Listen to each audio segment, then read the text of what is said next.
You're listening to The Play Pouch. Welcome back, everyone. We're discussing our top fives of this year, and this episode is all about the 5 worst games. Yeah, this is it's going to be quite illuminating, I think, this one. 2023, Pete, the game of a very good year for gaming. Apparently, a lot of people are saying it was a very good year.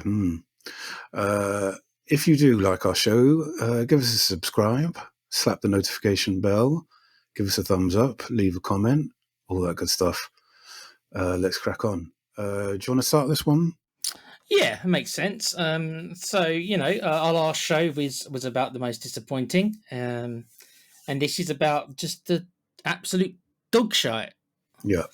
Ones from the last 12 months. Right, okay.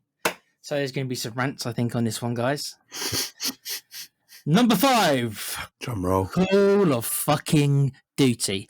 I told you several months ago we did a show about 4 hours long games, and I had myself a big rant at the beginning of that with the horrible advertising Call of Duty forced upon me every time I put my Xbox on.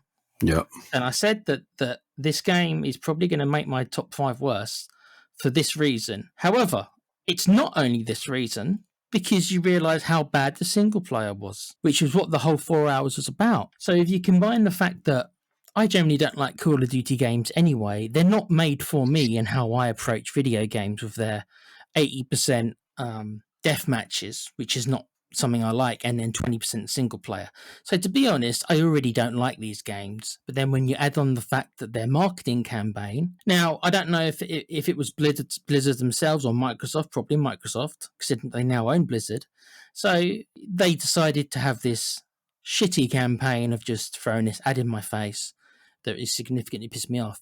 And then you find out just how bad the single player is. And if you add that all together, this is my 5th worst game of the year. And I hope that Microsoft and Blizzard learnt a lesson regarding advertising and don't force this shit on people. As if. Because it will not work on a lot of people. Some people, fine. Some people will fall for it. That's fine. But a lot of people like me, especially the more older and maybe the jaded of us, which is fine. It's going to make us turn against you. It's going to make us push back even harder, is the word. It's going to make us push back even harder. So I was less likely than ever before to buy Call of Duty. And you've helped me do that, Microsoft. So I suppose I should be grateful in a way. You've helped me hate it even more. Yeah. That's it, mate. I don't know what else to say. That's that. You didn't experience this part, obviously, because I know you're on the PC. But on the Xbox, this was bullshit. Yeah, and I watched a bit of gameplay of it, and it was literally just really dire. The single player mode was clearly just there for the sake of it, because they couldn't get away with it not being there, so they just did. They didn't even do the bare minimum. It was literally just like, no, whatever, just throw a few levels together, and that was it. They probably had one developer working on it, and No, it's a lazy game anyway. So it's a lazy game. But I won't lie, the reason why it did creep in, and it only made it into number 5, so I didn't go overboard on it. But the reason why it did creep into my 5 worst games was because of their advertising practices. Yeah. And maybe there's somebody in the comments watching saying, well, that shouldn't play a part. No, it does. It does play a part, at least for me. When I think of the worst games, it is to me. So that's why it gets number 5, bruv. Yeah. Well, that's Infinity Ward, isn't it? Or it's one of their studios, isn't it? Yeah. They alternate every year, don't they, I think? All right, so yeah, fuck you, Modern Warfare 3. Fuck off, yeah. Okay, so my number 5 is, drum roll, Metal Gear Solid Master Collection. So this pile of garbage received mixed reviews from critics and players. It had a whole bunch of technical issues, reported crashing, performance drops, glitches, lack of significant improvements. So I don't know really why they called it a Master Collection, because there wasn't really much of an upgrade to it. It didn't. The first one didn't get a 60 FPS makeover, which you would have thought they'd be able to manage. That's ridiculous. Yeah, that's not 60. That game. And parts 2 and 3 were almost identical to the HD collection, which came out a while before. It was hastily put together, and there was some censorship things as well. Metal Gear Solid adhering to strict 90s standards, especially in Germany, where media was heavily censored. Unfortunately, this straight emulation of PS1 version retains those limitations. So that, yeah, they didn't sort of elaborate on that. Okay.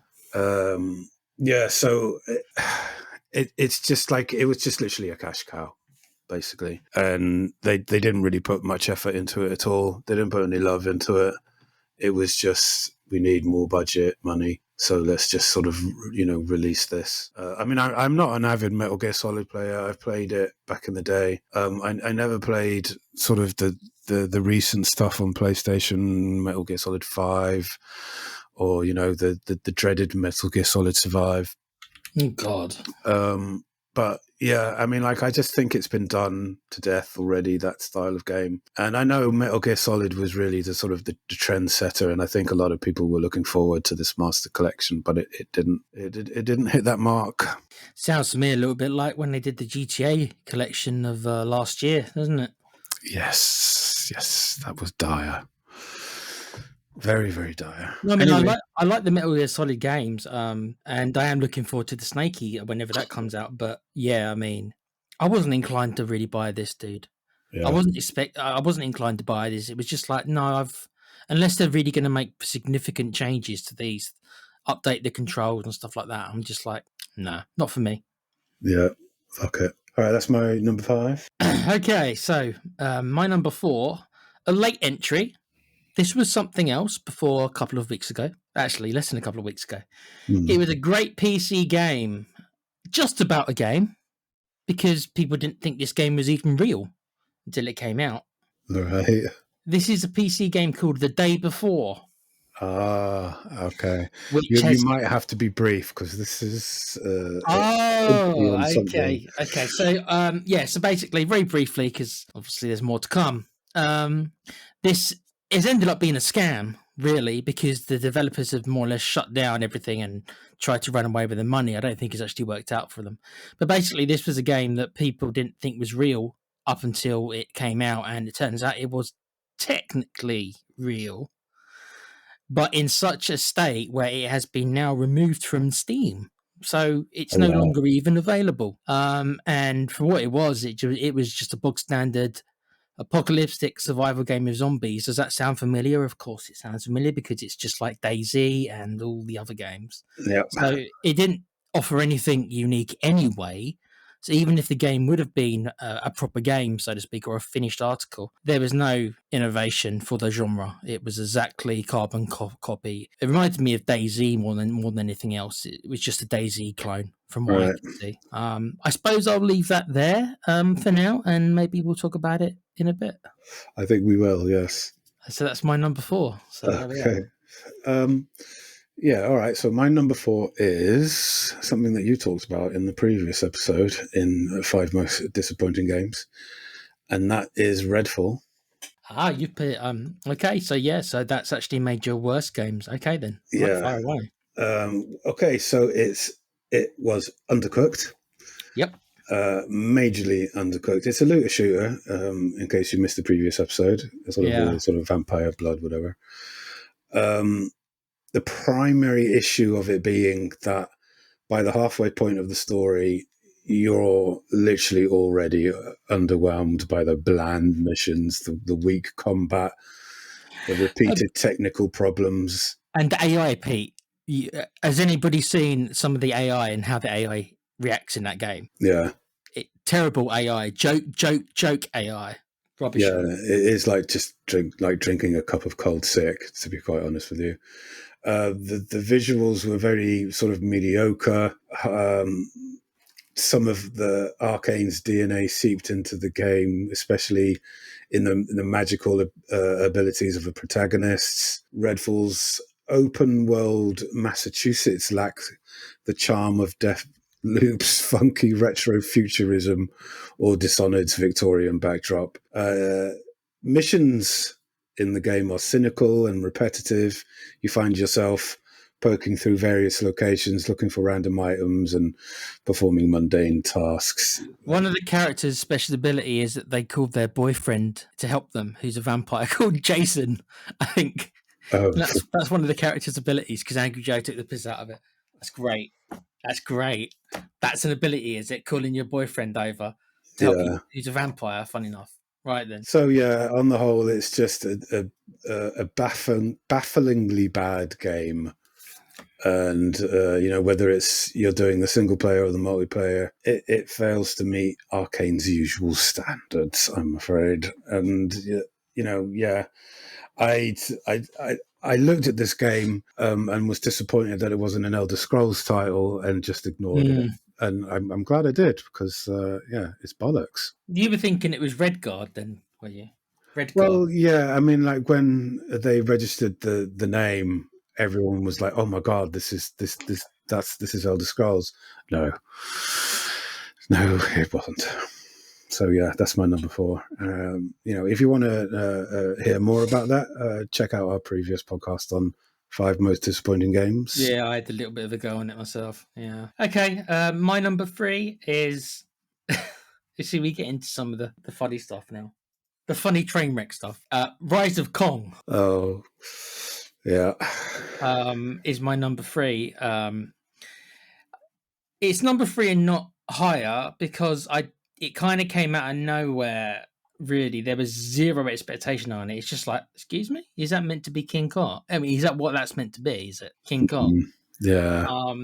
This game was more or less an asset flip. This game was a game which had, I believe, less than 12 months of development time, because the publishers demanded that the devs release this game within that certain amount of time. And the devs have come out and defended it, saying, well, this is the reason why it's so shit, is because it's had less than 12 months to cook in the oven. So right, that's the so-called reason behind it. However, even if it's technically not the dev's fault, and if it's more on the publisher side, that's irrelevant. That as a game, a full price game, by the way, so this didn't come out at half price or anything like this.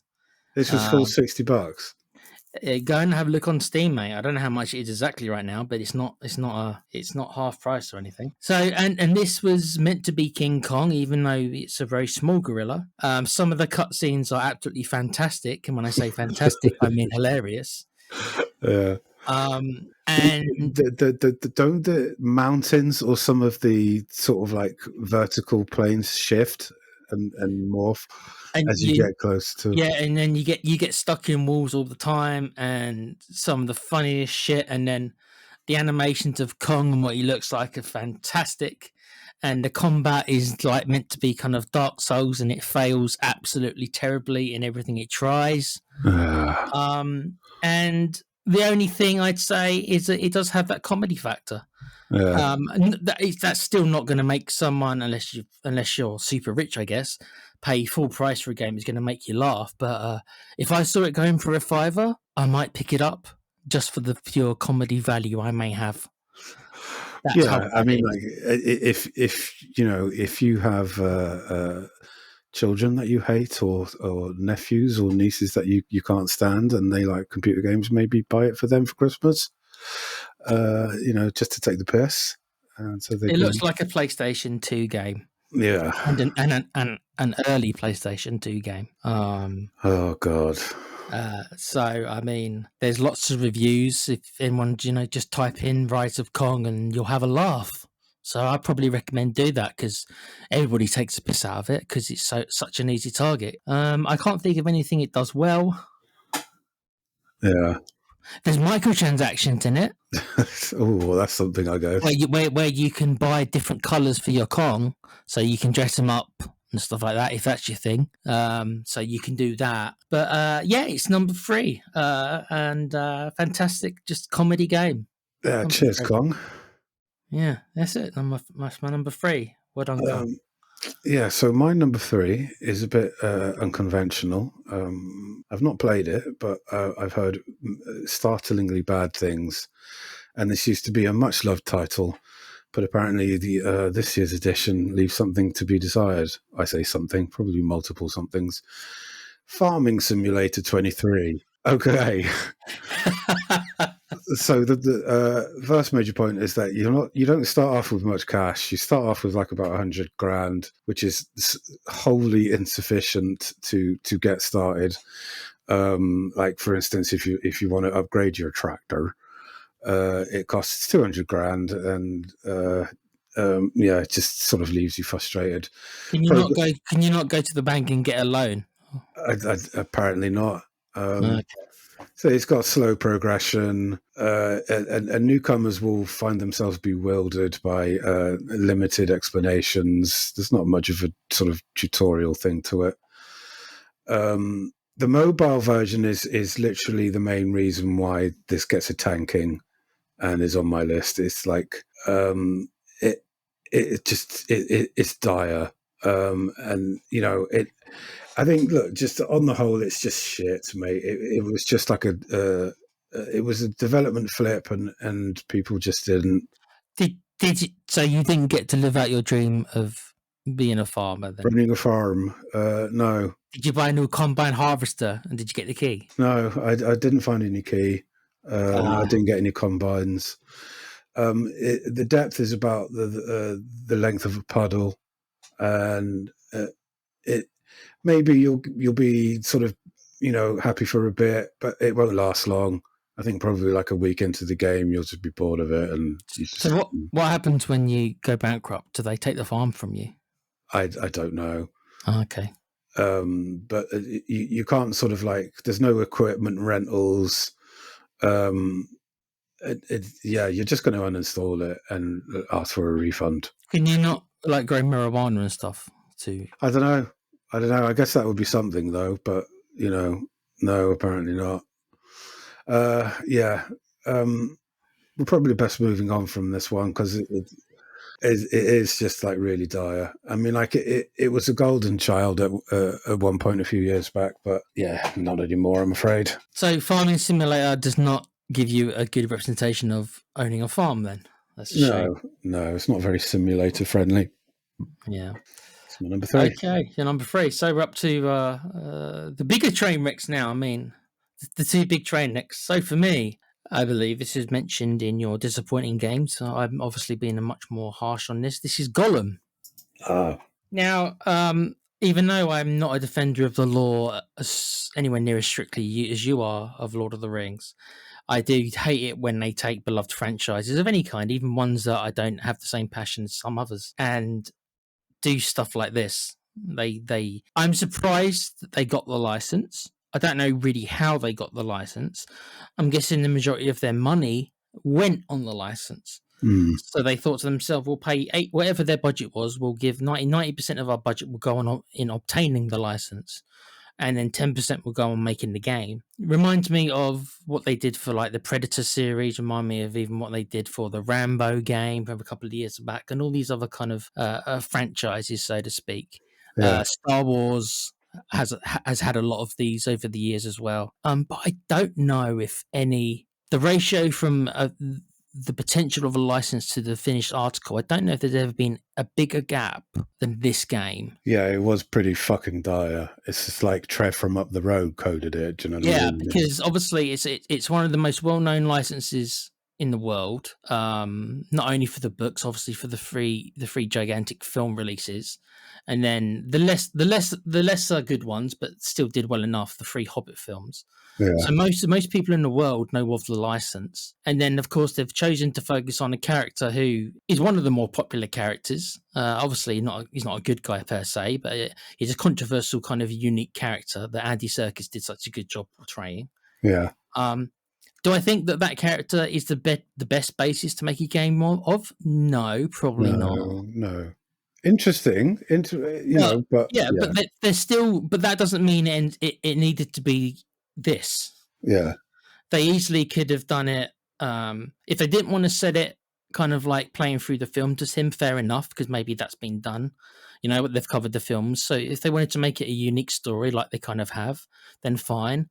But it turns out that in this game you spend the majority of the time in a prison. Yeah, pretty much all of it. Yeah. I didn't realize there was a demand to play Gollum in Lord of the Rings in prison. No, they obviously sort of thought about all of that separately, didn't they? They thought, okay, great, we've got the license. What do we do? And then, instead of going, oh, maybe it'll be a good idea if we had Gollum as a hobbit initially, and he kills his brother. Playing as Smeagol, you mean?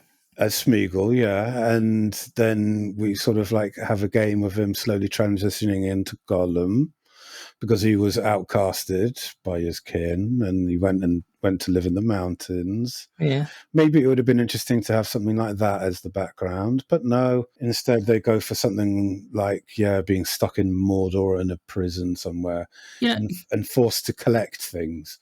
They could have easily done, like, seriously, if they actually really, really put their time and effort into it, they could have showed you the story of how Smeagol becomes Gollum. Yeah. Like, show us I mean, it's not a thing that just happens overnight, right? Show us the story of his fall from grace. He kills his friend, right, to get the ring. But then what happens? You know what I mean? There's stuff there that you could tell. He kills his brother to get the ring off him. Yeah. And people discover this because he was actually a hobbit living somewhere. Couldn't they make a game out of that, Pete, though? Couldn't they? Well, no, that's what I'm saying. Why didn't they do that? I don't know. Yeah. I mean, like, I'm not a genius sort of plot writer or anything, but I mean, that already sounds 10 times better than what they did. That's what I mean. So they could have made something with this character. Yeah. They could have done something with it. But no, they just took the easy road, whatever that was. So the storytelling's bad. The in-game mechanics is bad. I've seen some of the so-called stealth sections where sometimes you'll be moving, sneaking around as Gollum, and then you'll just be seen, and it's like, what? How did you see me? And the worst thing is, and a lot of stealth games get this wrong, and it ruins them. That in stealth, you've got to be you can't have finicky stealth. If you're making a stealth game, that stealth needs to be really fucking solid. Yeah. Right, and the mechanics need to be really tight if you're going to make a stealth game. And technically, Gollum is mostly a stealth game, and it does it terribly. Yeah, it does it terribly, mate. Yeah. So, considering the license and everything, and considering what could have been, considering the technical limitations, it ran terribly on everything. The graphics were terrible as well. The voice acting, I mean, seriously, folks, go and get a sample of that voice acting and tell me you don't find that funny. That's meant to be Gollum, apparently. It's so bad, dude. So bad. How much money do you think they spent on voice actors? Do you think they just went around the corner and said, there you go, here's a $5, mate. Do you want to come record some lines for us? That's pretty much what it is. Yeah, they got their mate Barry, from the pub, and they said, oh, we'll give you like £100 if you come and do, record some lines for us. Yeah. So it's an easy number 2 for me.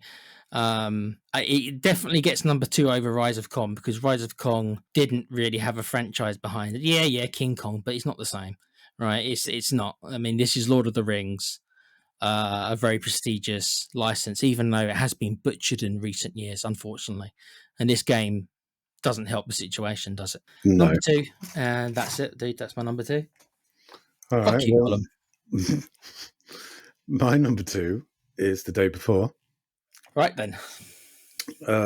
So yes, overhyped again and underdelivered. Very disastrous launch. People couldn't log into the game. They kept getting booted out. It launched sort of December 7th and was promptly shut down 4 days later. And it's never coming back. The studio, fantastic, closed its doors after the disastrous launch. The developer's statement was met with a barrage of negative comments, echoing what many people thought of the game. A lot of people, as you said, thought it was a scam. Mm-hmm. And industry experts have raised eyebrows, suggesting that it might indeed have been. Claims of AI-generated scripted gameplay videos, lack of actual gameplay, and constant hype building fueled suspicions. So these guys don't get away with it, but other people like Bethesda Bugthesda or like, other games do get away with it then, do they? I guess it's the amount of money they have. They've got better lawyers, bruv. Yeah, the abrupt shutdown and controversial history have left players disappointed and questioning its authority. If you bought it, we recommend getting a refund. If you apparently, also, Pete, Steam have realised just how bad this is, and actually, they're giving full refunds to everybody, even if you've played more than 2 hours. So that should tell you everything there. That even Steam are kind of like, okay, this game should never have come out. We obviously never should have allowed this game to come out. So you can get refunds no matter how long you've played. So there you go. Well, yeah, I mean, like, it has good female character models, nice asses. Yeah, they got some nice booty. Yeah, but whatever. That's where their whole budget went, dude. Yeah, probably. Anyway, yes, day before, load of shite. Get it refunded if you bought it. That's my number 2. We might have the same number 1 because it has not come up for either one of us. Go on, say it. Okay, so my number 1. I'm not sure this is a game. When I saw it, I wasn't sure if it's a game. I'm still not sure if it's a game. But after thinking about it, I have put it as a game. All right. Silent Hill Ascension. Yes, of course it is. Both our number 1s. It really, if it is a game, really, there's nothing, I don't think, that comes close. For me, as Gollum, as shit as Gollum was, it didn't actually try to steal your money after you paid the original money. It was just like, okay, this is shit, but at least you've bought the shit. Now play the shit. At least it wasn't a cash grab. This is a blatant cash grab.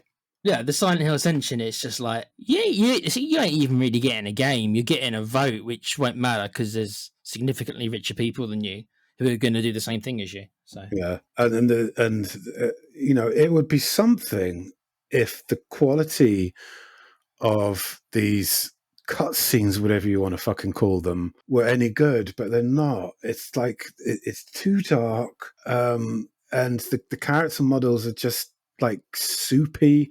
There's no sort of like real definition to their faces. Soupy, right? Like their lip syncing is like a ventriloquist puppet, and it's really convoluted storyline. Even this guy that I like watching, the streamer called Bork Pursup, he's getting really frustrated because his fans are forcing him to watch it every day. That's great. Yeah, he's getting really annoyed with it. And so, yeah, I'm like, it is literally just like, what the fuck are you doing, guys? What the fuck are you doing? I couldn't even tell you what the plot is because it's so boring. I don't even know what ascension means. Ascension. I don't fucking know. I guess we'll find out at some point in a few months. So has this ruined the franchise then? No. People still like the franchise, but it's just like a bunch of arse clowns just like have made something that's really dire. So there's a number of different titles coming out soon, isn't there? Okay, yeah, but you'd play another Silent Hill game then? Okay. I would, yeah. If it was a proper sort of, third person, first person thing, yeah, sure, I would. There's a remake of Silent Hill 2 coming, isn't there? So, I might be interested in that. Yeah. But Pete, is this a game? We've both put it here, so I guess we're convinced that it is a game. But is it a game? Yeah, no, it is a game because after the 5-minute debacle of what you could arguably call cinematic, it does have this kind of like QTE sequence which lasts about another 5 minutes, and you have to hit everything bang on, or you don't get your points to spend on the next show. So, what about all the puzzles? Technically, puzzles are gameplay, right? Technically, the puzzles are gameplay. So that's but that's all bollocks as well, man. It's still gameplay though, right? So that's why it's a game. Yeah. This is what I'm struggling with. Yeah, it is very loosely, just barely can be classified as a game. Yes. But it is literally one of the worst games you'll ever play in your entire life. And I don't say that lightly. And it really makes the other games on our list, actually, it's significantly worse than I think all of them. Even the day before, even though that was kind of a scam. I mean, you still could actually walk around and... You could do stuff in the other game, in the other games, like Redfall Farming Simulator. and Metal Gear Solid Master Collection and Day Before and all that, you can at least you can do something in this. But with this one, it's just like, what are you? What are you trying to be? What's really annoying and what really gets my goat is like before and after there's like 2 people from the dev team that come on and start sort of really hype and sort of like, really sort of like over happy. It's like, okay, guys. Yeah. So what did you think about this latest episode? I guess they must die inside every time they're doing that show and they have to sort of like drink themselves into it. I hope the money's worth it. I hope they're getting paid enough to be able They're not getting paid enough, man. Forget it. They're dying inside is what's happening. You can see it in their faces, the glint behind their eyes. They're just sort of like, kill me. So, yeah. So, Konami again with another fantastic winner from Konami. The same people who brought us Metal Gear Survive and other such classics. The company just keeps on giving. A company that seems to hate being or making video games. Too busy making pinball machines, and they're really missing Kojima, dude. Yeah, they're really regretting that decision. I'm telling you. So right, they can find him up Jeff Keighley's backside. Yeah, exactly. The entire arm. Yeah, all the way up to the knuckle, up to the elbow. All right. Okay. Well, yeah, that's our top 5 worst games of 2023. What are your worst 5 games of this year? Are any of them on our list? If not, why not? If so, then tell us about it. We'd love to hear from you.